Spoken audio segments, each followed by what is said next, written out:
Hi, it's Katrina Rossini and Amy Jenkins with Capitol Cannabis Corner with the launch of BlunTV. And this week on the Capitol grounds, we're actually going to be covering the Equity Act. I know we've been talking about the Equity Act and all the updates in the space over the past 6, 8, 9 months. It's been going on for a while. There's a lot happening in the space, but Amy's going to share with us in regards to the Equity Act, there's a trailer bill, right?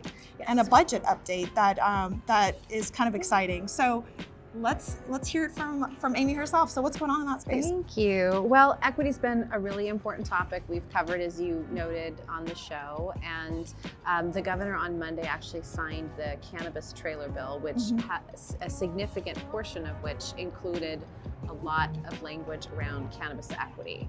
So really the intent is to build upon the whole Equity Act concept by putting a little bit more parameters around who should qualify, what local governments have to do.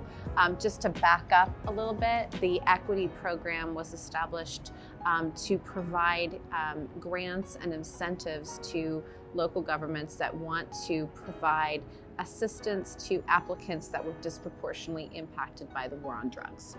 So this trailer bill, again, puts more belts and suspenders around the program, outlines what cities need to do, how the money can be spent, and the actual state budget, which was signed a little bit earlier, actually last week, funds the Equity Act program at $25 million.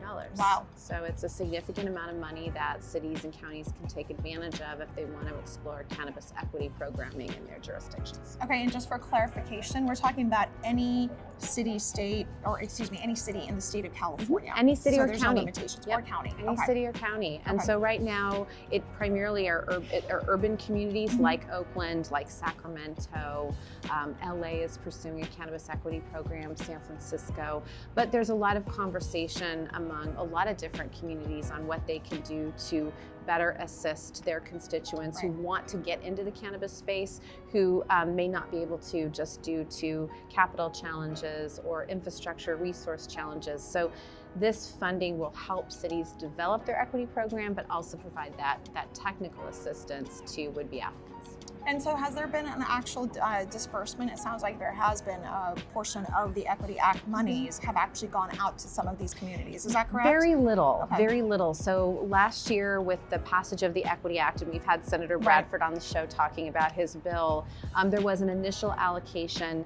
However, I think Senator Bradford and others within the legislature didn't necessarily feel like the initial disbursement of funds met the overall intent. And so that's why the program was stalled briefly while they redeveloped some of the language and really prioritized what in fact it means to be an equity program and who should benefit from those funds. Because we want to make sure that those monies obviously stay within the definition of who qualifies for the Equity Act. And at the end of the day, the goal of all of this is obviously, again, we keep saying this, the enforced market, right? To get folks to actually become legal business owners in the space, and then to give people a chance who normally might not have the means to, or the knowledge, or like you said, the technical resources, a chance to get into this market now that it is legal. So thanks again, Amy, for the updates. Sounds like there's going to be lots more in the Equity Act piece here in California. All eyes on it. Stay tuned with BlunTV. We will be rolling those out. Thanks so much for the ads and follows. Thank you.